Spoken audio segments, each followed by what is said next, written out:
Hello again, and happy Saturday from Metro Manila, the Philippines, Southeastern Asia. In this video, I'll try to concisely express my thoughts on a popular American journalist, Molly Ball's article on the secret bipartisan campaign that saved, in her view, the 2020 US presidential elections.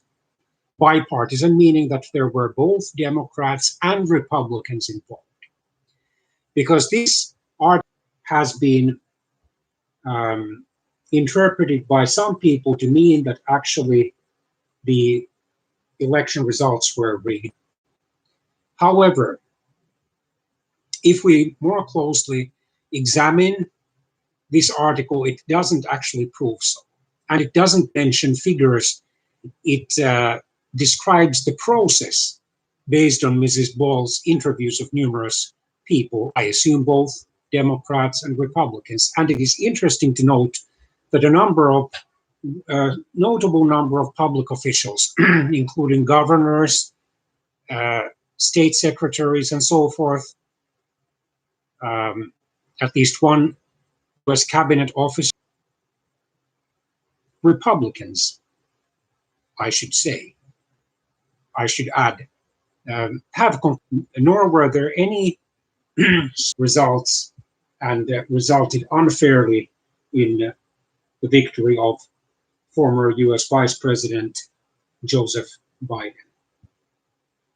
So what is this ultimately about? Well, ultimately it is about the conflict between those who believe that whoever wins the presidential and other elections should be accepted as the legitimate elect. Sadly, tragically, this has not been then the case for Joe Biden on the part of millions or even tens of millions of Americans who still believe that the elections were supposedly stolen from Donald Trump,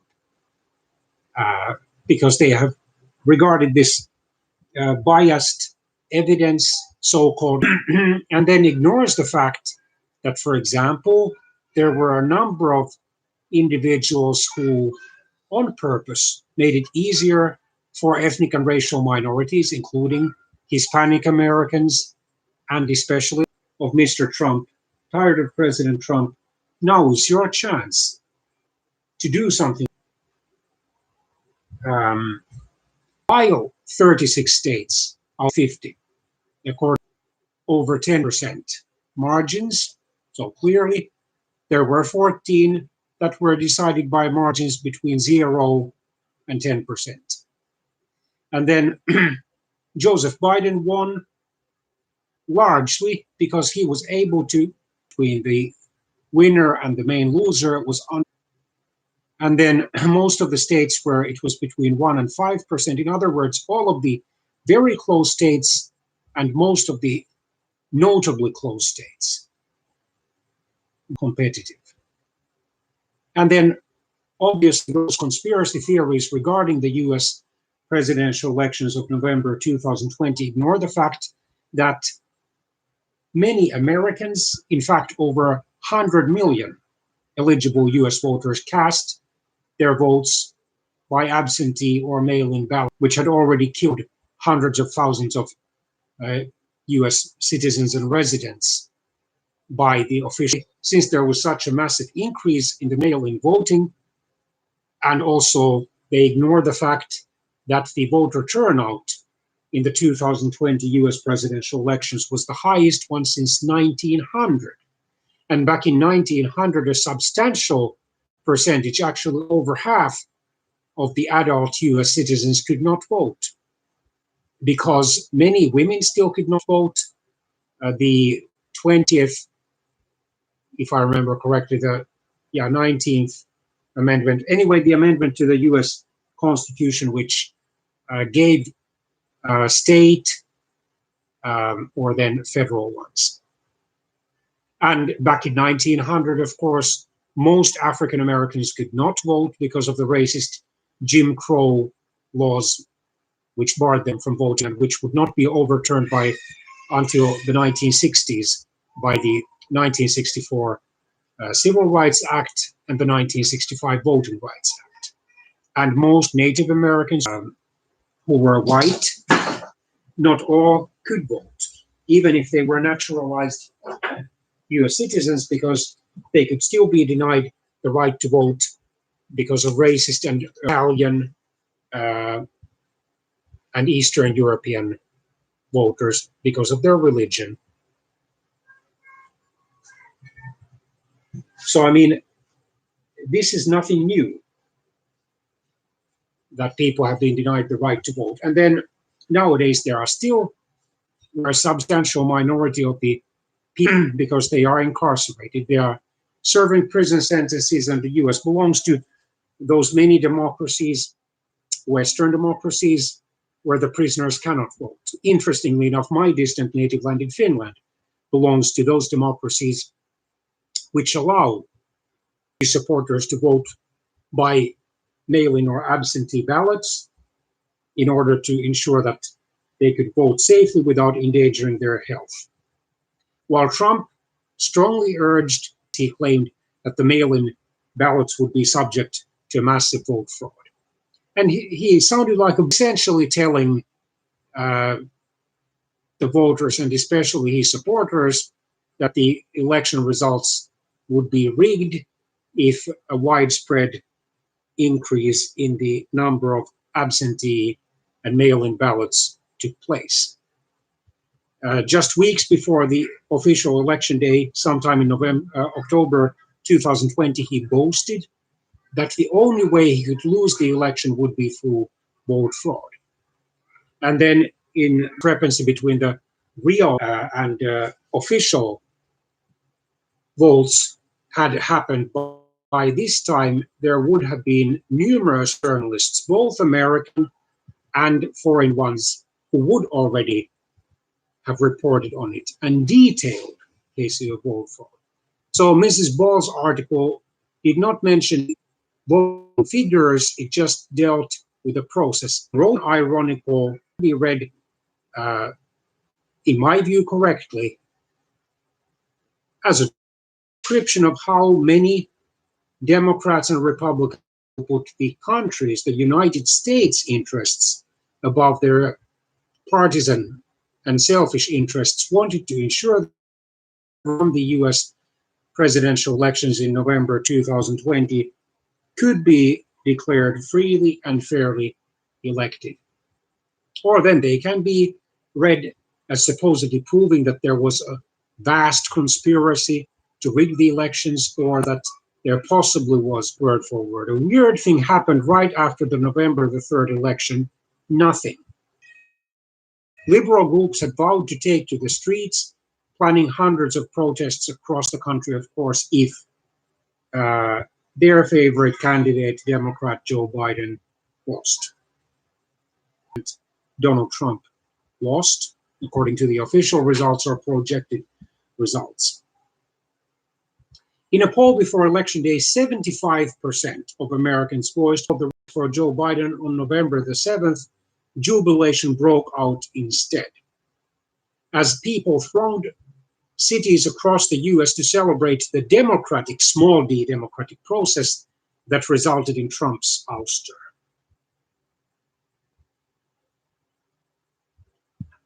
A second odd thing happened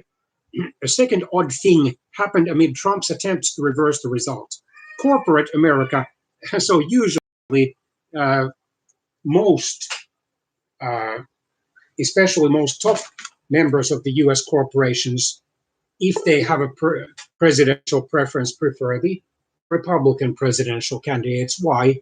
Because the Republican Party or Democratic Party turned on him. Hundreds of business leaders, many of whom had backed Trump's candidacy and supported his policies, called on him to concede. Trump said on December the 2nd, it was all very, very strange. Within days after the election, we witnessed an orchestrated effort to anoint the winner, even while many key states were still being counted. And then thanks to his campaign's 60 or so lawsuits, there were recounts, including 2 recounts in one of the very close states, Georgia. but no more. And as late as on January the 2nd, 2021, so this time in 1 hour of the pressure him to find enough votes to overturn the elections. And respectfully but firmly, the Georgia Secretary of State refused to go along. And he emphasized the fact that there had been 2 recounts, very careful recounts, including 1 recount by hand. And they had proved that even if he had been able to reverse his narrow election loss in Georgia, he would still have lost the election. Unfortunately, it took 4 more days and 5 deaths, or actually 5 more days, because 1 police officer died, I think, the next day on January the 7th, for Trump to finally concede the elections. So this is one reason why the responsible Republicans, and there are still many of them out there, should certainly not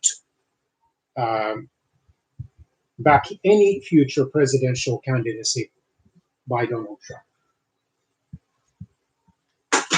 Already for the sake of the democratic process and its integrity.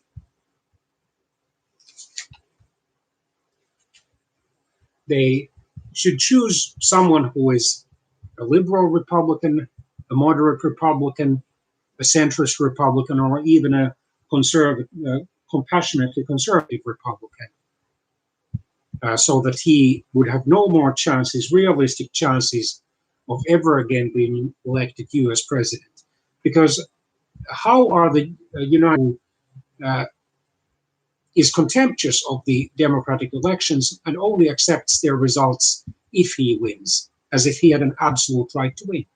So, as I have told more than once my private student in a course, a pre-college course on government and politics, comparative government and politics, that Trump would be more suited in an authoritarian dictatorship. People can manipulate the leaders can manipulate the election results as they wish. Why? Because the state media is heavily controlled by them, because of the fact that most election officials are their supporters or at least sympathizers. And there's always the deterrent. You can be easily arrested if you openly criticize the president or the other, whatever title the dictator has in an authoritarian dictatorship. And usually the explanation is that you are inciting people to rebel, you are daring to attack the legitimate leader of the country, you are threatening the national unity, you are threatening the national security, and so forth. I'm sorry I have to go to another room for a few minutes, but please stay tuned.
Okay, I'm back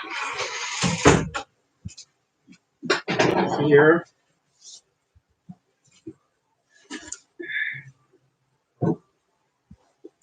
So here, Mrs. Ball uses certain terms ironically. So we should not read too much into her irony. The first is the so-called conspiracy. There was a conspiracy unfolding behind the scenes, one that both curtailed the protests and coordinated the resistance from CEOs or chief executive officers, meaning the top leaders of corporations. Both surprised business titans. The pact was formalized in a terse, little noticed joint statement of the US Chamber of Commerce, because they believe that their interests are usually better served by the Republican pro-business elected officials, although there are a growing number of pro-business Democrats as well. And AFL-CIO, or the main labor union organization in the United States, which of course traditionally has mostly backed Democratic candidates for public office, because they have felt that Democrats usually are more friendly, or are friendlier to organized labor and the workers' rights than are the Republicans. Published on election day, so November the 3rd. Both sides would come to see it as a sort of implicit bargain, inspired by the summer's massive, sometimes destructive racial justice protests. So here Mrs. Ball is referring to the Black Lives Matter protests that were sparked by the suffocating death of an African-American man, George Floyd, in Minneapolis, Minnesota, on May the 25th, 2020. In which the forces of labor came together with the forces of capital to keep the peace and oppose Trump's assault on democracy. So far we have not had a single shred of evidence that the election results were actually rigged. Of course, those who believe in conspiracy theories and those who believe that Trump deserved to win the elections and that it was absolutely impossible for a candidate to get over 80 million, or actually over 81 million votes, as Joe Biden, according to the official US presidential election results, did. Of course, they could read it differently from, for example, myself. The handshake between business and labor was just one component of a vast cross-partisan campaign to protect the election. Notice the verb choice, protect, not rig. For more than a year, a loosely organized coalition of operatives scrambled to shore up the United States institutions as they came under simultaneous attack from a remorseless pandemic, meaning the ongoing COVID-19 pandemic, and an autocratically inclined president, which is definitely true. The scenario the shadow campaigners were desperate to stop was not a Trump victory. So once again, this doesn't prove that the elections were actually rigged against Trump. It was an election so calamitous or disastrous that no result could be discerned at all, a failure of the central act of democratic self-governance and small d that has been a hallmark of the United States since its founding, at least officially, although we should remember, and Mrs. Ball, as a female journalist, should note that it wasn't until 1920 that basically all adult female citizens of the United States were able to vote. And besides, it wasn't until the 1960s that most Americans of color could start regularly voting, regardless of where they lived.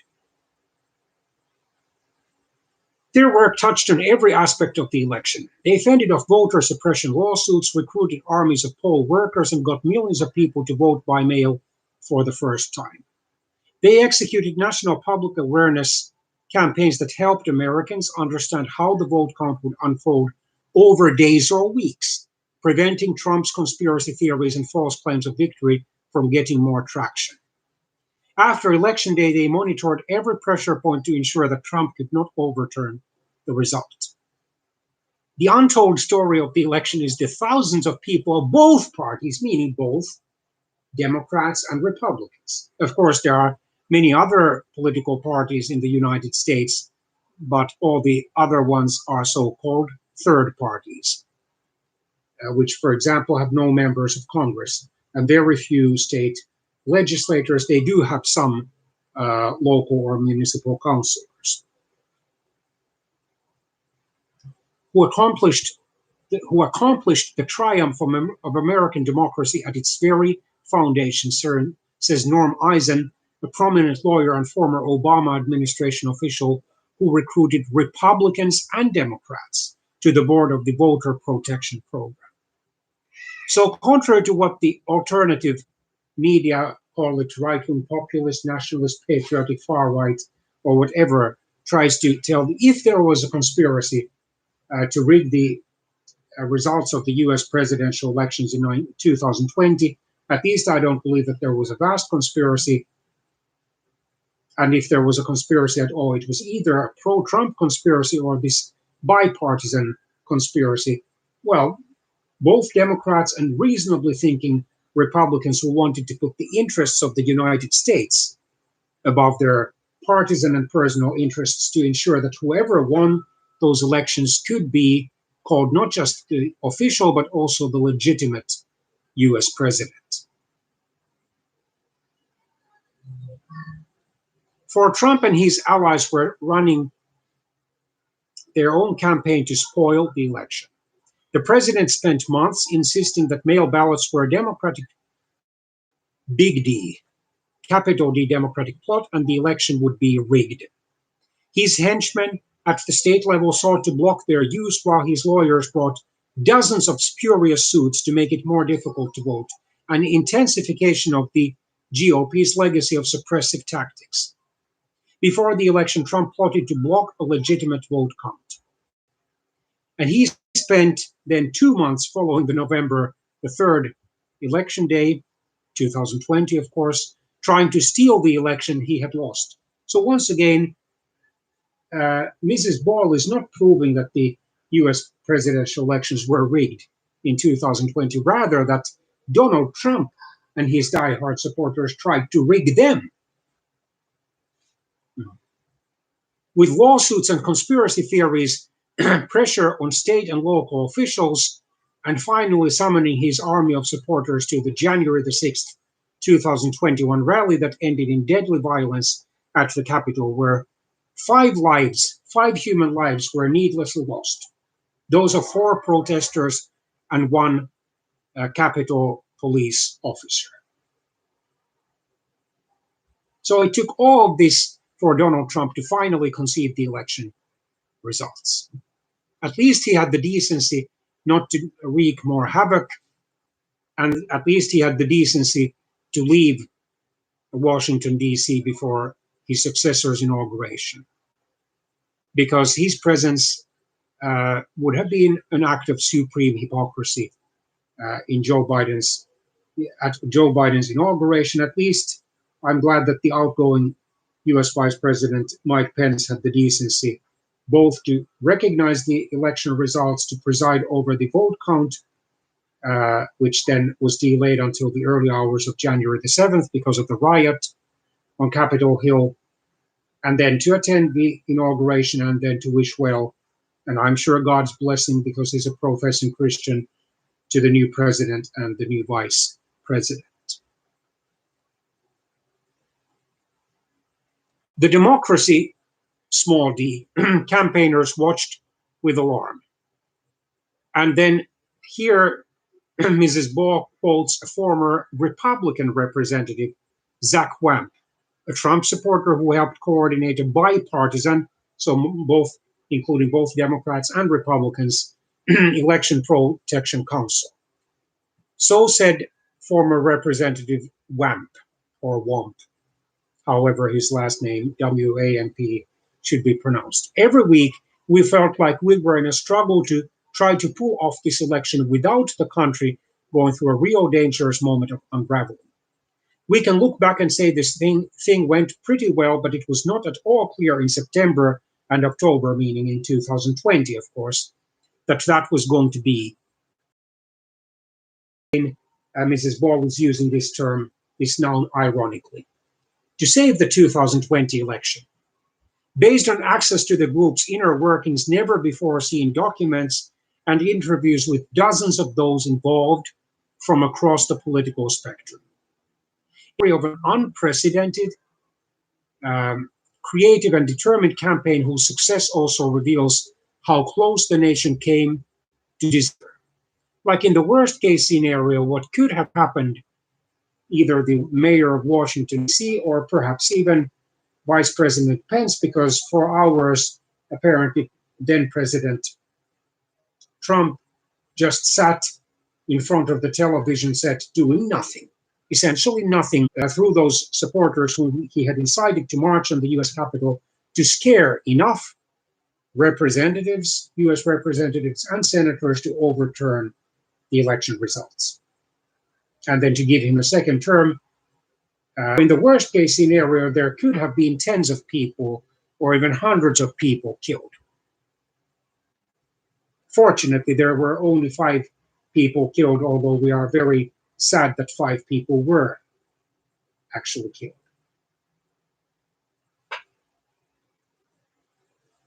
Okay.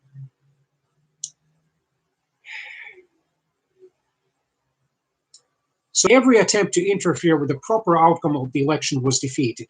But it's massively important for the country to understand that it didn't happen accidentally.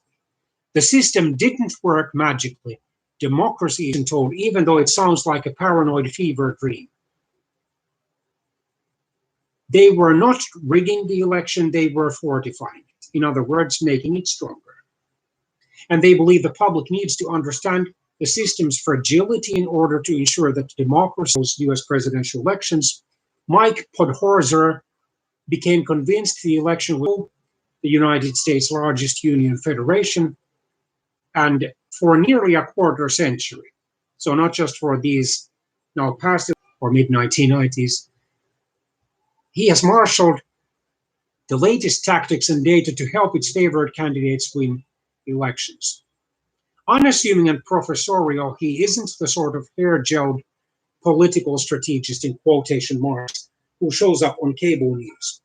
Among Democratic insiders, he's known as the wizard behind some of the biggest advances in political technology in recent decades. A group of liberals together in the early 2000s led to the creation of the Analyst Institute, a secretive firm that applies scientific methods to political campaigns.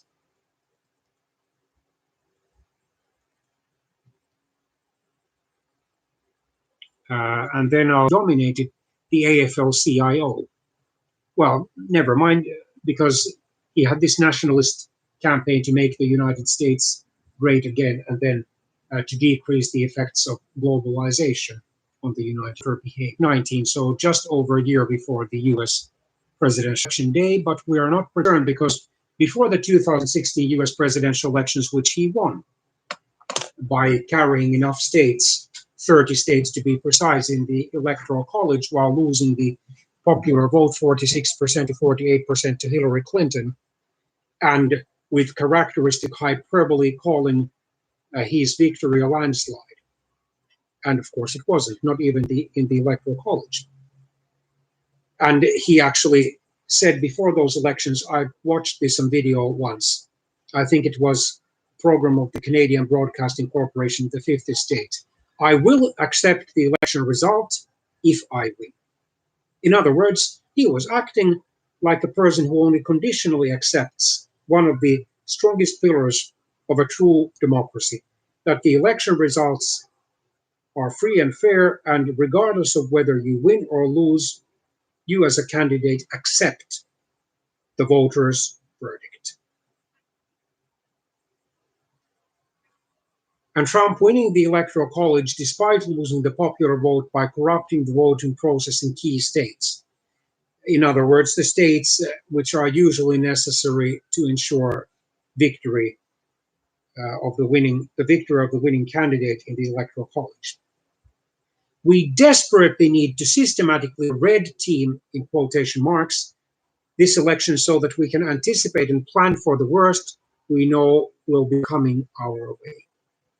It turned out Podhorzer wasn't the only one thinking in these terms. The Fight Back Table, a coalition of resistance, in quotation marks, organizations had begun scenario planning around the potential for a contested election, gathering liberal activists at the local and national level into what they called the Democracy Defense Coalition.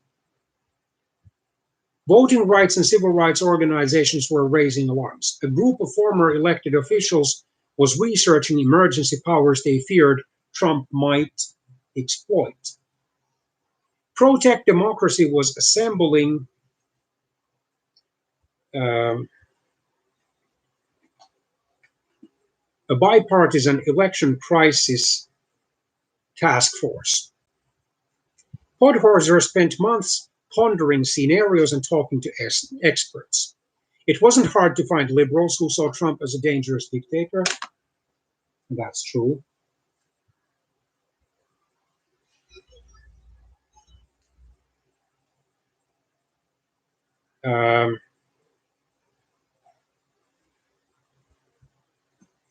But Podhorzer was careful to steer clear of hysteria.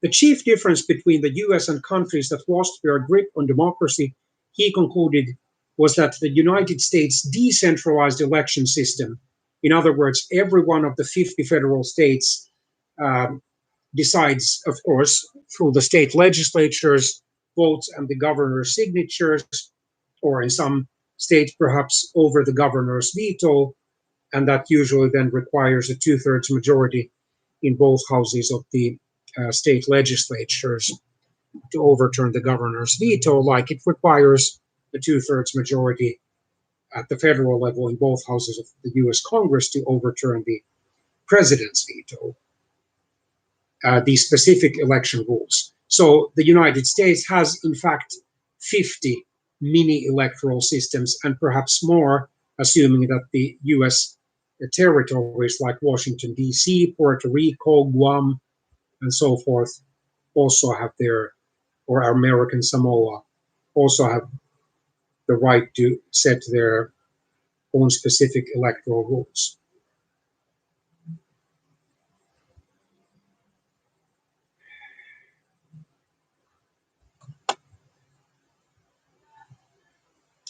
Couldn't be rigged in one fell swoop. That presented an opportunity to shore it up.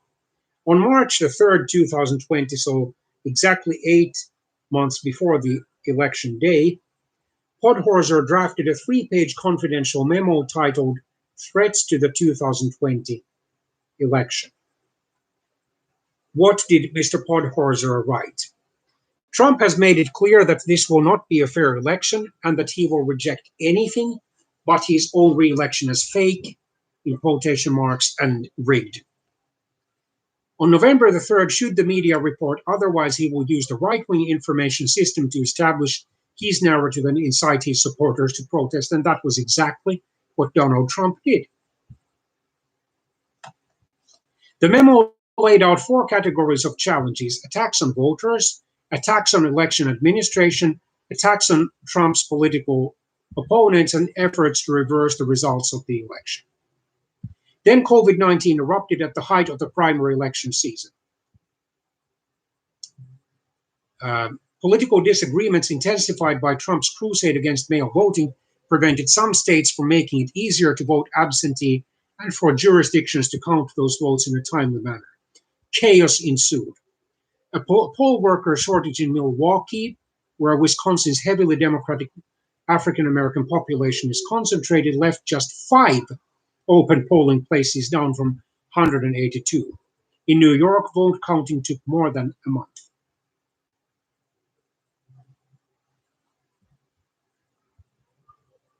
Suddenly, the potential for a November meltdown was obvious.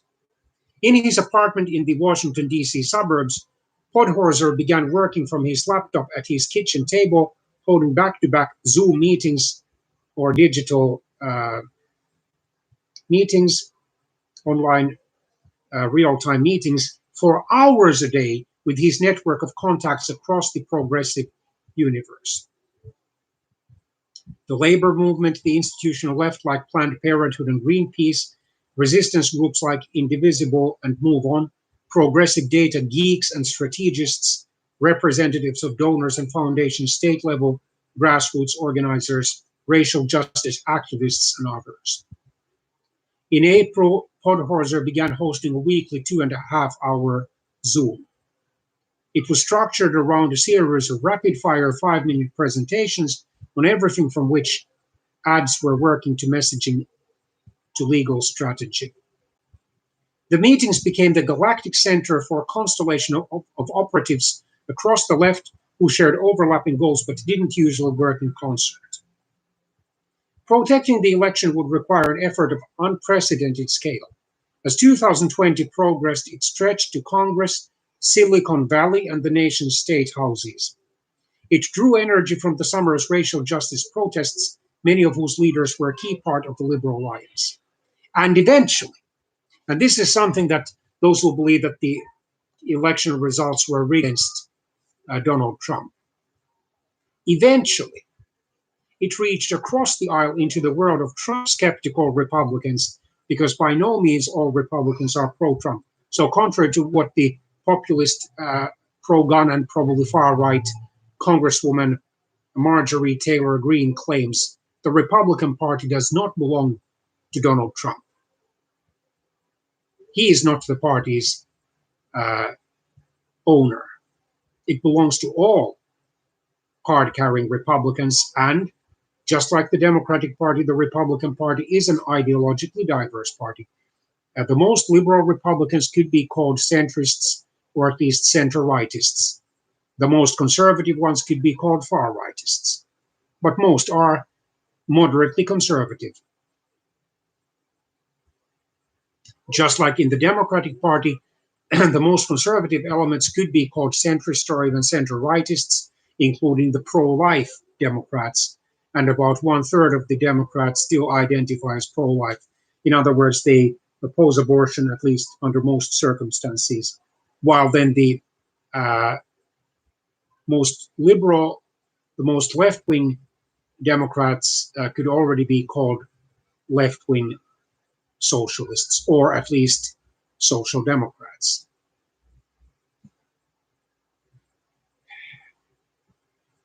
Appalled by his attacks on democracy, small d democracy, the first task was overhauling the United States' bulky election infrastructure in the middle of a pandemic. For the thousands of local, mostly non-partisan officials who administer elections, the most urgent need was money. They needed protective equipment like masks, gloves, and hand sanitizer. They needed to pay for postcards letting people know they could vote absentee, or in some states to mail ballots to every voter. They needed additional staff and scanners to process ballots. In March, activists appealed to Congress to steer COVID relief money to election administration.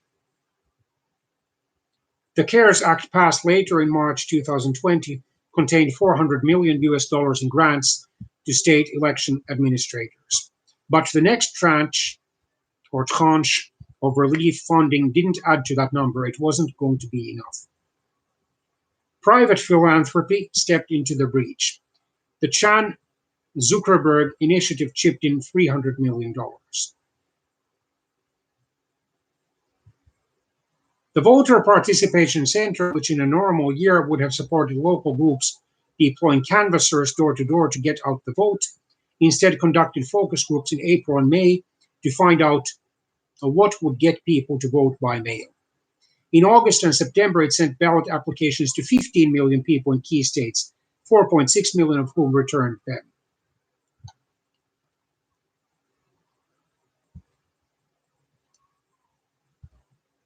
In mailings and digital ads, the group urged people not to wait for election day. All the work we have done for 17 years was built for this moment of bringing democracy to people's doorsteps, says Tom Lopak, the center's CEO. At the same time, Democratic lawyers, so in this case, capital B, battled the historic tide of pre-election litigation. The lawyers noticed something else as well. The litigation brought by the Trump campaign of a piece with a broader campaign to sow doubt about mail voting was making novel claims and using theories no court has ever accepted, says Wendy Weiser, spelled W-E-I-S-E-R, a voting rights expert at the Brennan Center for Justice at New York University. They read more like lawsuits designed to send a message rather than achieve a legal outcome. In the end, nearly half the electorate cast ballots by mail in 2020, practically a revolution in how people vote. About a quarter voted early in person. Only a quarter of votes cast their ballots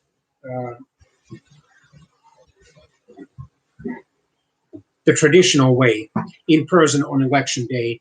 And no wonder Trump led in the early results because most of those voters backed him, while most voters who voted early backed Biden. No wonder there were those dramatic shifts, not because, as Trump claimed, votes were just dumped, rigged votes were just dumped, and the so-called fake news media reported them as valid votes. No, but because so many people had legitimately voted early in order not to risk catching the potentially deadly virus, COVID-19 virus, while exercising their democratic, small d democratic right to vote. The disinformation defense. Bad actors spreading false information is nothing new. But Trump's lies and conspiracy theories, the viral force of social media, and actually Trump called in his January the 2nd, 2021 phone call, you can check this on YouTube, the social media, the Trump media, as if he owned it, but he doesn't, thank God. The viral force of social media and the involvement of foreign meddlers made disinformation a broader, deeper threat to the 2020 vote. Laura Quinn, a veteran progressive operative who co-founded Catalyst, began studying this problem a few years ago.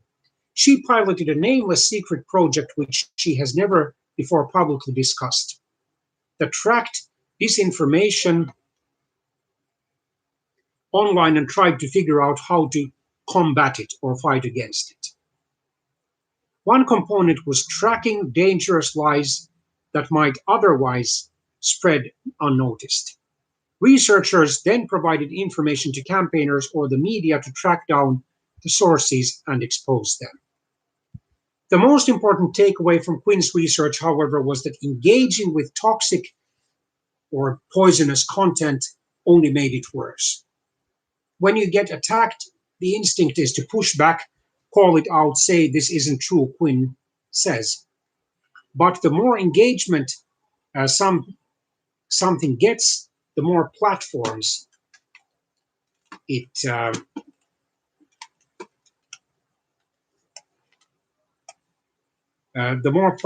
boost it. The algorithm reads that as all this is popular, people want more of it. And blame one of the main US television channels, Fox News, for this partly. Because Fox News has numerous journalists who are unabashedly pro-Trump. Of course, it is true that CNN and many other mainstream news channels have numerous journalists who are unabashedly pro-Biden. But at least CNN is fairer, more balanced in its reporting, and so are the mainstream ones, in order to at least give, to some extent, the other side a chance to air its concerns and its claims. In November 2019, Facebook's founder, Mark Zuckerberg, invited 9 civil rights leaders to dinner at his home, where they warned him about the danger of the election-related falsehoods that were already spreading unchecked. So 1 year before the official election day. Richard Gephardt, the Democratic former House leader turned high-powered lobbyist, spearheaded one coalition. He said, "We wanted to get a really bipartisan group of former elected officials, cabinet secretaries, military leaders, and so on, aimed mainly at messaging to the public, but also speaking to local officials, the secretaries of state, attorneys general, governors who would be in the eye of the storm, to let them know we wanted to help."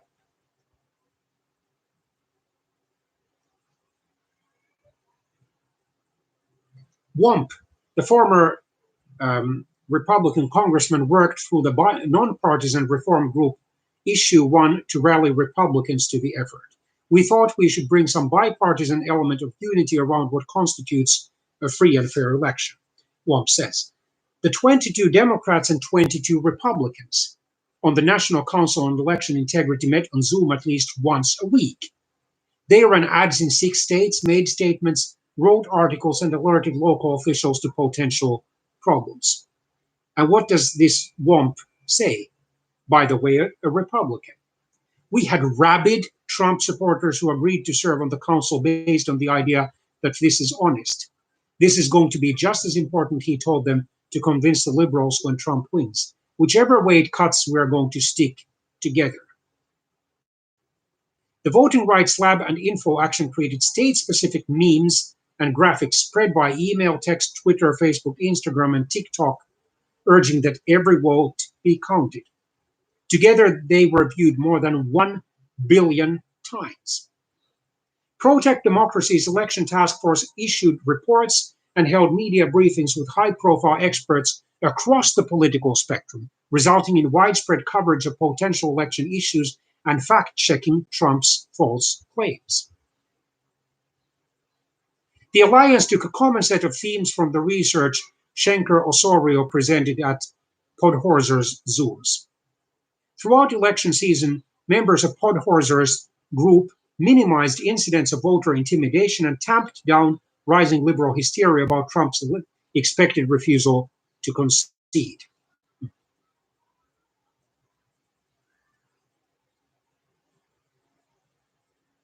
People power. The racial justice uprising sparked by George Floyd's killing in May 2020 was not primarily a political movement. The organizers who helped lead it wanted to harness its momentum for the election without allowing it to be co-opted by politicians. The best way to ensure people's voices were heard, they decided, was to protect their ability to vote. The summer uprising had shown that people power could be a massive impact, could have a massive impact. Strange bedfellows. About a week before election day, so on or around October the 27th, 2020, Podhorser received an unexpected message. The U.S. Chamber of Commerce wanted to talk. The AFL-CIO and the Chamber have a long history of antagonism. But behind the scenes, the business community was engaged in its own anxious discussions about how the election and its aftermath might unfold. The summer's racial justice protests had sent a signal to business owners too. The potential for economy disrupting civil disorder. With tensions running high, there was a lot of concern about unrest about the election, and rightly so. Rightly so.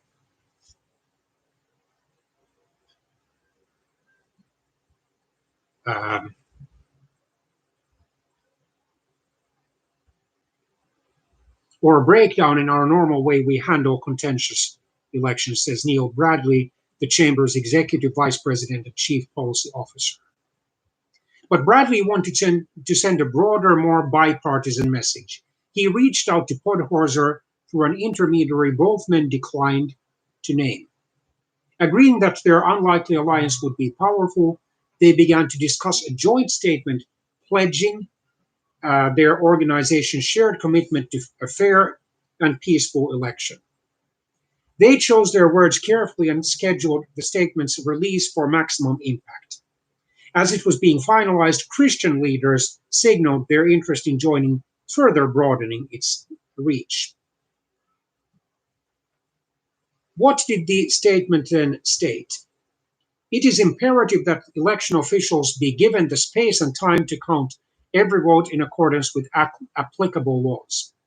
We call on the media, the candidates, and the American people to exercise patience with the process and trust in our system, even if it requires more time than usual. The groups added, although we may not always agree on desired outcomes up and down the ballot, because we have to remember that given the United States federal system, there are multiple elections that take place. So, for example, every 4 years, most recently in 2020, not only are the president and the vice president elected, but also uh, there are the most members of the Congress are elected. So about 501 or 502 of the 535 members, so all the 435 US representatives, although they are elected every 2 years. And then, I'm sorry, it's more like 468 or 469, occasionally 470 members of the US Congress, because between 33 and 35 US senators are elected every 2 years, including the presidential election years. And then there are still several states that have their gubernatorial elections in the presidential election years. Most of the US states have their lower houses of state legislatures, whether they are called House of Representatives, House of Delegates, or some other ones, elected in the presidential election years, and also at least a portion of the state senators. And then there are also a number of cities that elect and towns that elect their councillors, and some of them at least elect their mayors as well. And then there are a number of these petitions or initiatives, usually state level, but also local level ballot measures, kinds of referendums, which are also on the ballot. The federal level in the United States, interestingly, is the only level that doesn't have official referendums or direct votes on proposed laws by the eligible voters, nor does it have citizens' initiatives.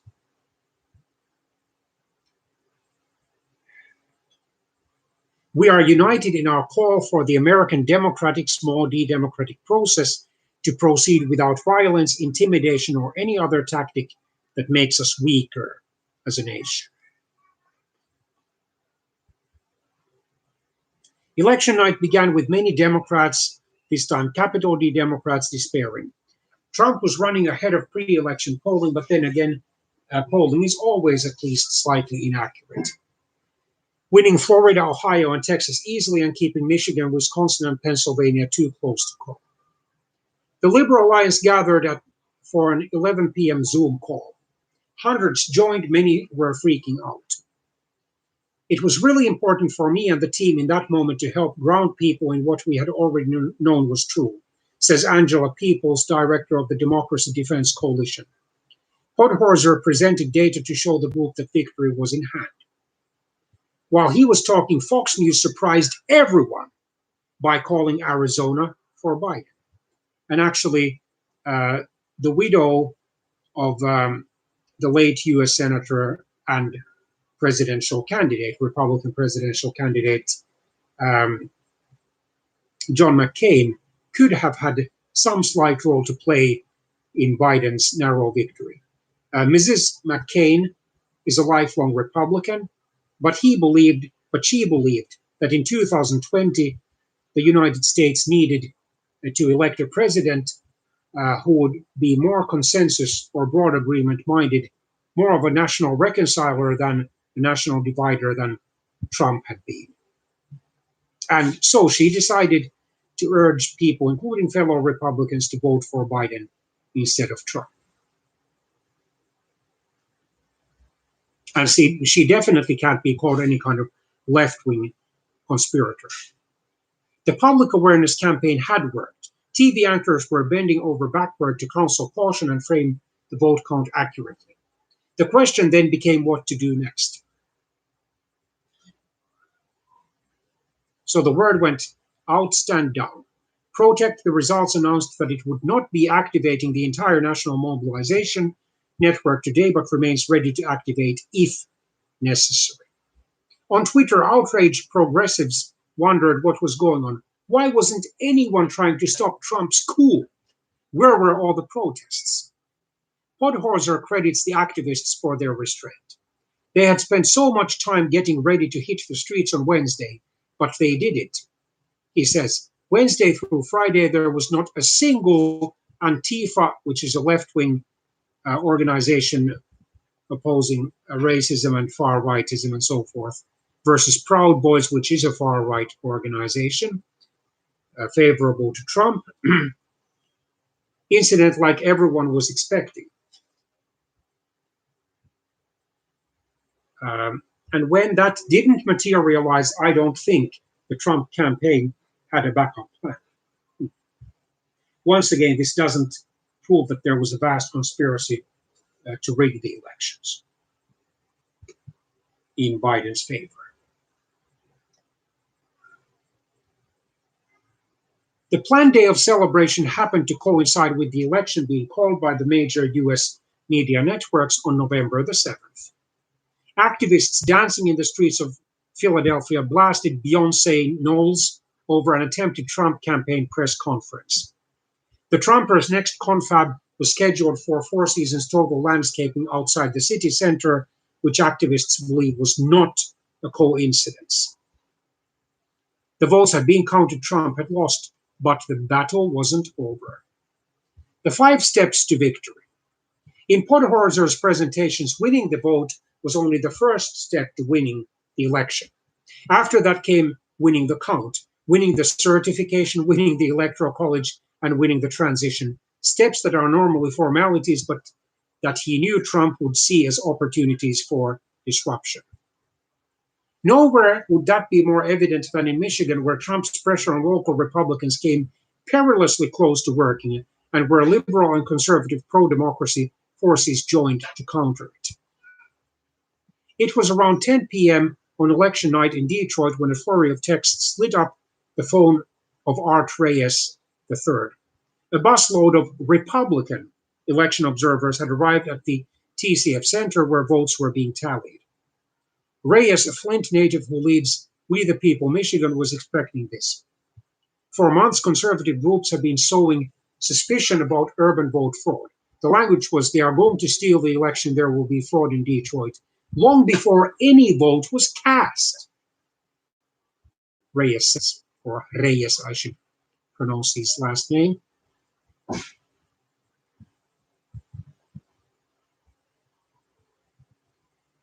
Racial justice activists from Detroit Will Breathe worked alongside suburban women from Fems to Dems and other elected officials.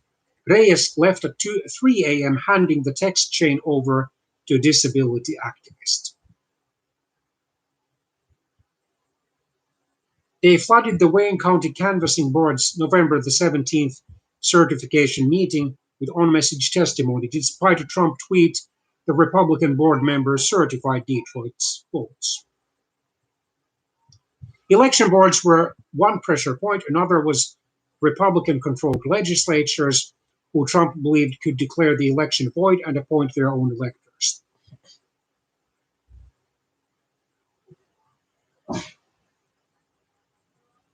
The pro-democracy forces were up against Trumpified Michigan GOP controlled by allies of Ronna McDaniel, the Republican National Committee chair, and Betsy DeVos, the former education secretary and a member of a billionaire family of GOP donors.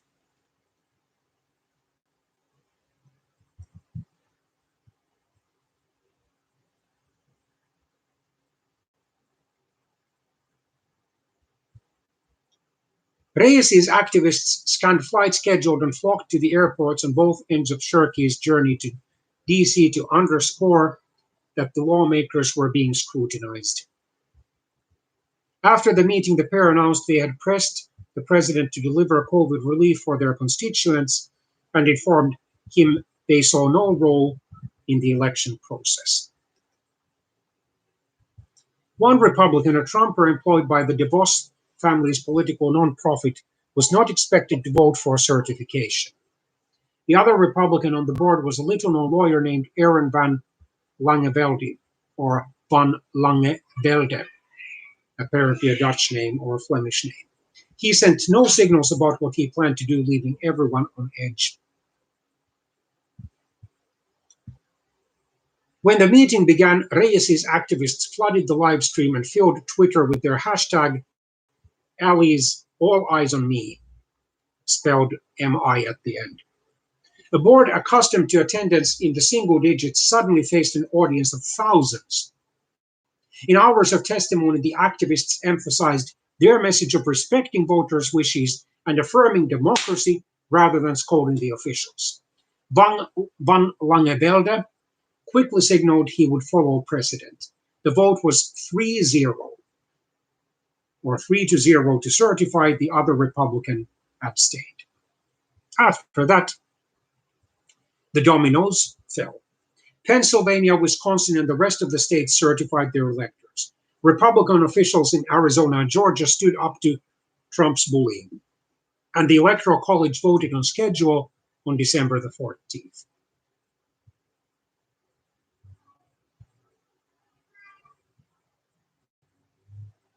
How close we came. There was one last milestone on Podholzer's mind, January the 6th. On the day Congress would meet to tally the electoral count, Trump summoned his supporters to D.C. for a rally. Much to their surprise, the thousands who answered his call were met by virtually no counter-demonstrators. To preserve safety and ensure they couldn't be blamed for any mayhem, the activist left was strenuously discouraging counter-activity. Podhorzer texted journalist ball the morning of January the 6th with a crossed fingers emoji. Trump spoke to the crowd that afternoon, peddling the lie that lawmakers or Vice President Mike Pence could reject states' electoral votes. He told them to go to the Capitol and fight like hell. Then he returned to the White House as they sacked the building. As lawmakers fled for their lives and his own supporters were shot and trampled, Trump praised the rioters as very special. It was his final attack on democracy, and once again it failed. By standing down, the democracy campaigners outfoxed their foes. We won by the skin of our teeth, honestly, and that's an important point for folks to sit with, says the Democracy Defense Coalition's Peoples. The Democracy Defense Coalition has been disbanded, though the fight back table lives on. Podhorzer and his allies are still holding their Zoom strategy sessions, gauging voters' views and developing new messages. And Trump is in Florida facing his second impeachment, which predictably failed. But since 57 senators out of 100 voted in favor, only 10 fewer than were needed to convict Trump. And Trump could still be barred from running because of a post-Civil War amendment to the US Constitution. That is being a future presidential candidate. Deprived of the Twitter and Facebook accounts he used to push the nation to its breaking point.